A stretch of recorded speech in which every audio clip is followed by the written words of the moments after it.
Hi, Michael. Hi, Ernesto. Today, our question says, how can one remain attentive to the self while keeping one's eyes open and conversing or listening to someone without the attention becoming somewhat scattered away from full self-awareness? To what extent is it important to first consolidate self-attentiveness in moments of solitude so that later on it will come naturally to remaining oneself in the midst of activities? Our aim when practicing self-attentiveness, our aim at all time should be to be self-attentive as much as possible. As much as possible means as keenly as possible, in other words, as deeply as possible, and also for as much time as possible. But in practice, the deeper we go in the practice, that is the more keenly we are self-attentive, the more impetus there will tend to be to come out again. An analogy we can use for this, children have what are called beach balls, which are big plastic balloons that they can play with on the beach. If you have a beach ball and you try to push it under the water, if you push it a little way, you can hold it steadily, just partially submerged. But if you try to push it deeper, there's more impetus to come out. So the harder you push it down, the more tendency it will have to bounce up again. So when you try to push it down, it will try to slip up this way or slip up this way. It's the deeper you go, the more difficult it is to hold it steady. It is similar with self-attentiveness. That is, when we go deep in our self-attentiveness, in other words, when we're keenly self-attentive, we can generally hold on to that keen self-attentiveness for a relatively short duration because there'll be more impetus to come out. Whereas if we are just holding on to a partial self-attentiveness in the midst of other activities, it is relatively easy to hold on to a partial self-attentiveness for a longer duration of time. As I said, our aim is to be as self-attentive as possible. That means being as self-attentive for as much time as possible and as keenly as possible. So there are times when, for example, when our body, speech, and mind are engaged in other activities, when we are working, or when we are talking with someone, or listening to someone, or engaged in any activity. Some activities seem to require more attention than others, but to a greater or lesser extent, our attention is demand. It seems to be demanded by whatever activity we're doing. So at such times, we can be only partially self-attentive.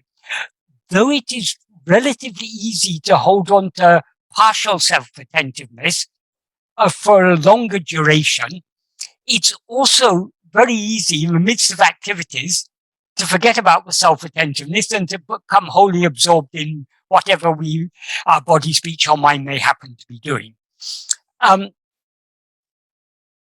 But this is all about practice. We just have to, no matter how many times our attention slips away from self-attentiveness and goes off towards other things, we have to gently and persistently bring it back to ourselves. When in the midst of activities, we should try to be self-attentive as much as possible. That is, we should try to hold on to self-attentiveness as much as possible, even if the self-attentiveness is not a very deep self-attentiveness. This partial self-attentiveness, I think, is what Bhagavan referred to when in the 11th paragraph of Nāṉ Ār, when he said, even if one holds on to uninterrupted Swarupa Smarana. Swarupa Smarana literally means self-remembrance or remembrance of one's real nature. That means self-attentiveness, but we can take it to mean, in this context, we can take it to mean at least a partial self-attentiveness. So if one holds on to self-remembrance, Swarupa Smarana, until one attains Swarupa, Adu Andre Podam. That alone is sufficient, Bhagavan says. So we are trying to hold on to at least a partial self-attentiveness. We're trying to not to forget ourselves. We're trying to hold on to that self-remembrance as much as possible, even whatever other activities we may be doing. But there are times when our mind, speech, and body, when there's no need for our mind, speech, or body to be engaged in activity, at such times, it is possible for us to go deeper, to attend to ourselves more keenly. But as I say, when we try to attend to ourselves more keenly, our very keen self-attentiveness may not be for such a long duration. It may be more difficult to hold on to keener self-attentiveness for a longer duration. So both have to go on hand in hand. We have to try to be as deeply self-attentive as possible and as self-attentive for as long as possible. We can think of it as two different, some people conceive it of it as two different practices. One is when you're engaged in other activities trying to be self-attentive. Other is when you're not engaged in other activities trying to go deep. But actually, it's just two aspects, they're just different, they're just different points on a single spectrum. When we are at the spectrum of partial self-attentiveness, we can hold on to it for a relatively long duration. The more keen our self-attentiveness becomes, the more difficult it is to hold on to it for long. But both should be, we should be attempting both. We should be attempting, at least at some times, trying to be as keenly self-attentive as possible, and at other times, at least to hold on to at least a partial self-attentiveness as much as possible. That's one thing that to be clarified. The other thing is this practice, whether we are trying to be self-attentive for a longer duration or for more keenly, or both. The key to success in this practice is love. To the extent we have love to attend to ourselves, to that extent we will attend to ourselves. To the extent to which we have interest in and liking for anything other than ourselves, our mind will tend to go away towards those things. That is why bhakti and vairagya are essential on this path. Bhakti is the love to hold on to self-attentiveness. Vairagya is freedom from desire or liking to attend to anything else. So,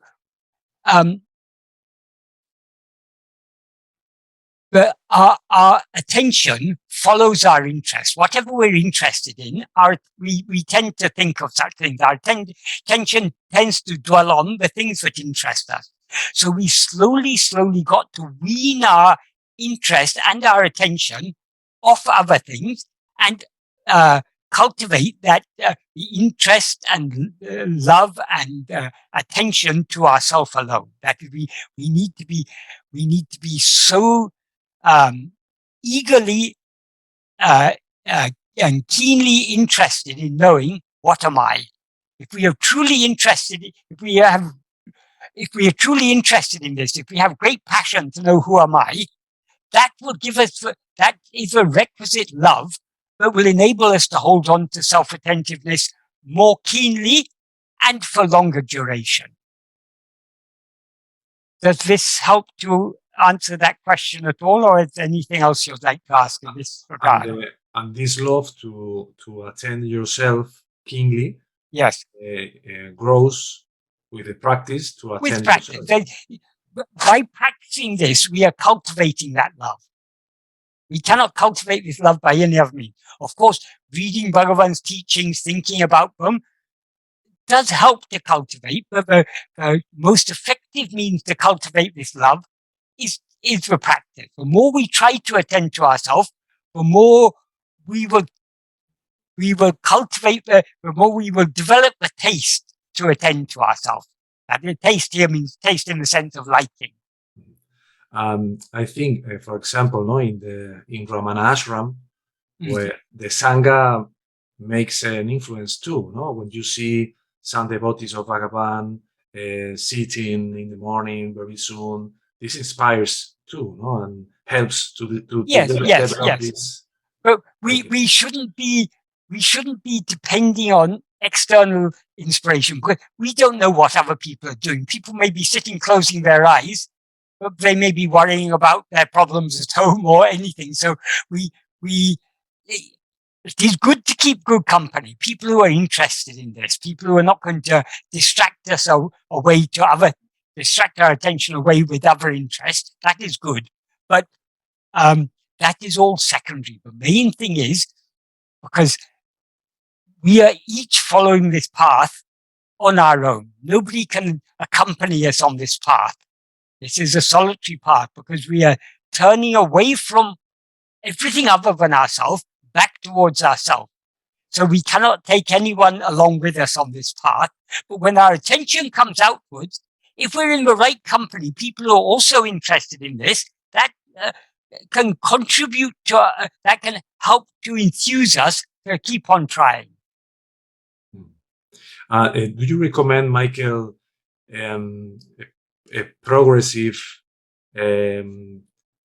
habit, no, in the first moments, no, in the first years or the first months of one person has come to this path, no, to establish 30 minutes in the morning, 30 minutes in the night, for example, and increase and extend to the different moments of the day, you know, this practice of self-attentiveness, slowly, no, parting of the moment in the morning or in the night to create this subterranean fluid, no, that Bhagavan says, no, that. Right.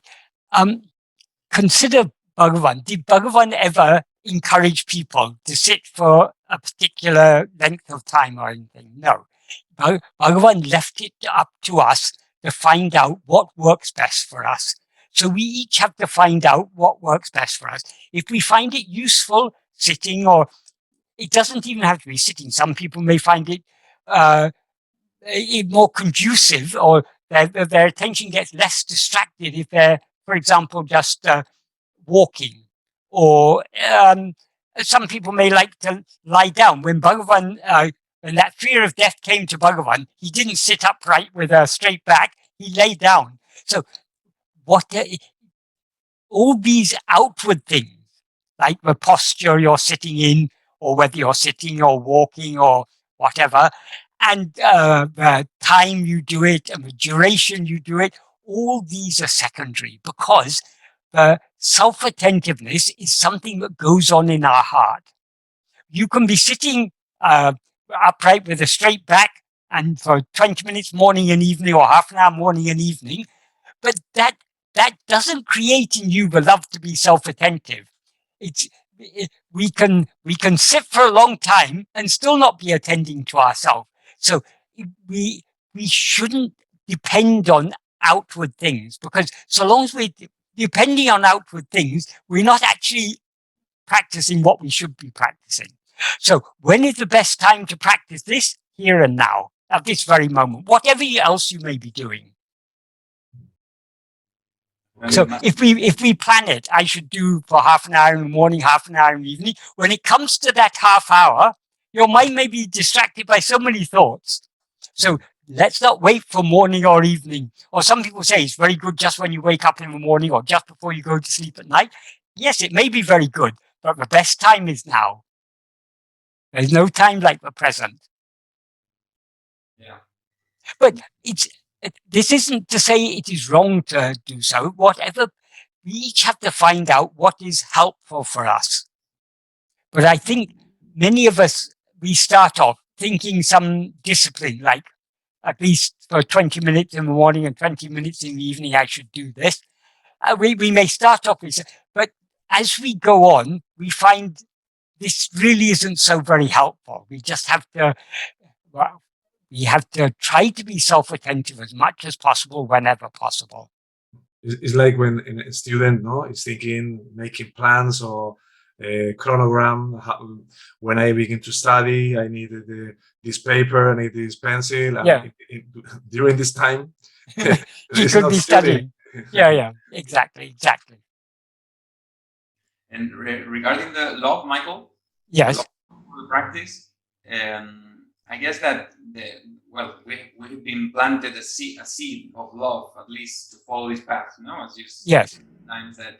And so I guess that the habit of being self-attentive as much as possible as we can.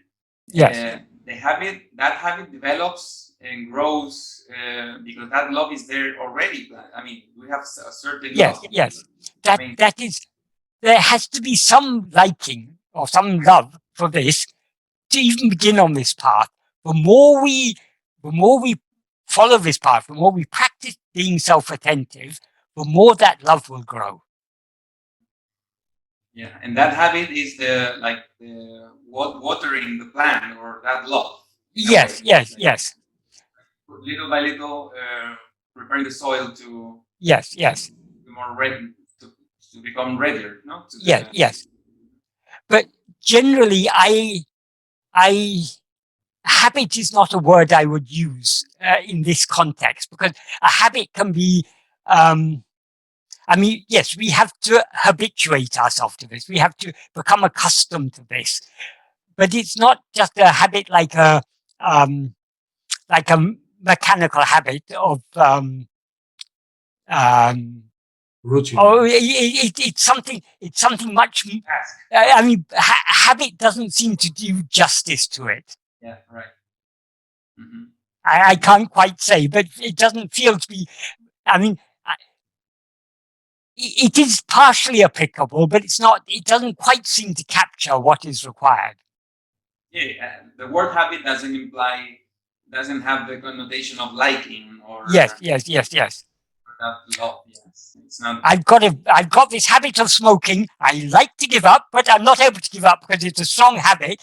Of course, why we are smoking is because we have that habit.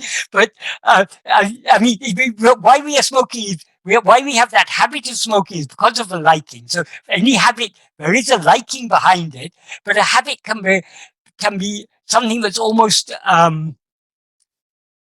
it can be it suggests something a little bit mechanical.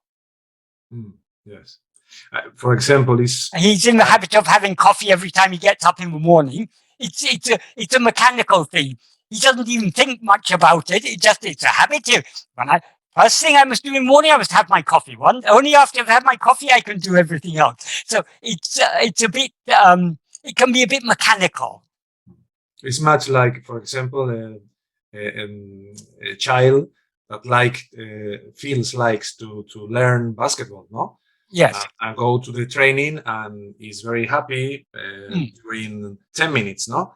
After 10 minutes, he likes the basketball, but the enough like to continue training 10 minutes or 30 minutes. Yes. He doesn't like the discipline. Yeah. I'd love to be an Olympic runner, but when it comes to all the practice, okay, I can't be bothered. But in this, it's when we hear about this spiritual path, it looks very attractive, but we can attain infinite happiness. But in order to attain that infinite happiness, we have to put in a lot of hard work. We have patient and persistent practice of this is required. Yeah. And that is where the love is essential. Yeah, and you don't count the hours. No, you don't count. Yes. Doesn't matter. Yes. If you're doing something you love, if you're doing some work, supposing you're employed in some job that you don't particularly like, from the beginning of the day till the end of the day, you'll be looking at your watch and thinking, okay, there's 7 more hours, 6 more hours, 5 more hours. You'll be counting the time till the end of the day. But if it's something that you love doing, even if it goes way beyond time, you won't mind. You'll be happy doing it because you love it. So love is the key. Love is the key to success in anything. Whatever people succeed in, it's because they're motivated by the love for that. And when you said about the partial self-attentiveness that you have when during our daily activities, yeah, yes, our attention is focused externally. Yes, We have to understand that attention, self-attentiveness is not so deep. Yeah. So yes, your attention is divided, right? Like yes, yes, you're listening to the person you're talking to, but yes, it's like I don't know how to explain, but it's like being in yes. both sides. But this is the case. This is the case with most of our activities. We may be doing some work and thinking about something else. We may be driving the car and thinking about what we have to do tomorrow, or thinking about some problem in the office or some problem at home or something. So, though obviously some attention has to be on the action of driving, but minimal attention we give to that because we're thinking of other things. So it's very common in our life, but we allow our attention to be dwelling on many things at the same time. Actually, if we analyze it, at any one moment, our attention is on one thing. But because it's shifting from one thing to another thing to another thing, we seem to be attending to many things at the same time. And so when you put the beach ball under the water and Yeah. it comes even stronger, that is because the vasanas are being Yeah, that is yes. the deeper we go within, the vasanas are always the same. They're always there. We have vasanas are our inclination to go outwards, and vasanas that is it. Vasanas are the fuel that keep ego alive. That is, we're constantly feeding our vasanas by attending to Vishayas, because we depend on these vasanas. If we lose the inclination to attend to anything else, ego loses its strength. The vasanas are like the ego's army. Ego is like a general. If he loses all his soldiers, the general by himself is powerless, or has almost no power. He cannot. He depends on the soldiers to fight for him. So, when we push the beach ball deep into the sea, the further we push it down, the more the impetus to come out is there.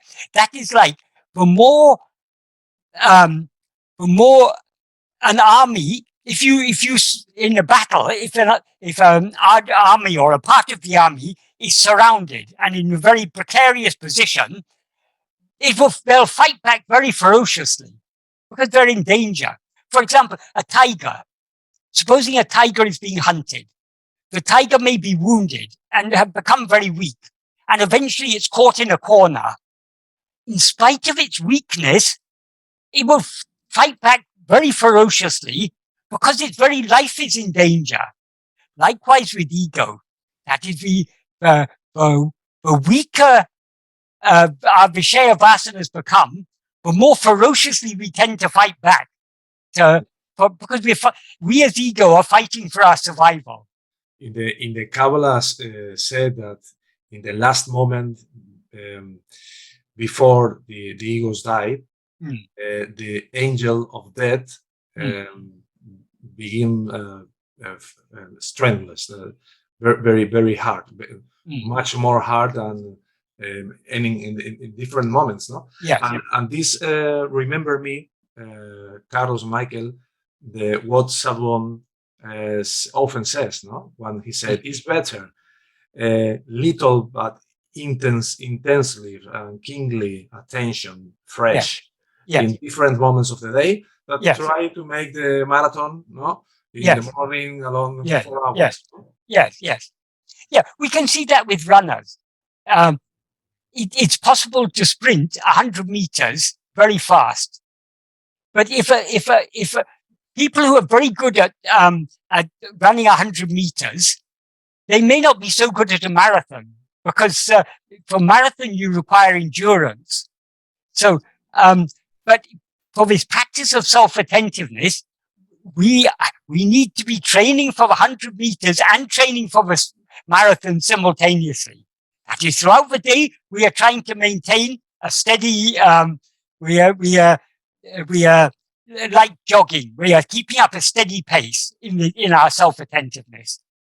But there are times when we need to sprint. We need to go deep within. That's why the need to, like the analogy of the cow, like we need little by little to yes, tame the cow little by little to tempt. Yes. We're cajoling. We need to cajole our mind. The vasanas are going to yes. rebel. Yes. Fight back. Yes. If we try and force the process, it can be counterproductive. We need to.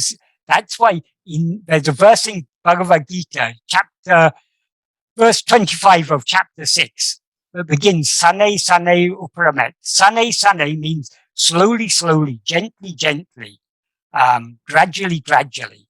Mela, mela. Bhagavan has translated that in Tamil. Mella. That also means slowly, gently, gradually. We need to bring the mind to the status of motionlessness. How do we bring it to the mind of the state of motionlessness? It's said in the second half of that verse in Sanskrit, Atma samsta manakritva. Fix the mind in self, or fix the mind on oneself. Na kinchitapi chintayat. Do not think of anything else. And Bhagavan has translated that in Tamil. Atma-vichara. I think I'll just get the verse. It's very nicely Bhagavan says in Tamil. Verse 27 of Bhagavad Gītā Sāram, which is a translation of that verse 25 of chapter 6. He says, Chittate atma-vichara. Fix the mind in self. Matredavam ityanayam enidade. Do not think even to the slightest extent of anything else whatsoever. But in order to come to that point, we need to approach it mella, gradually, gently.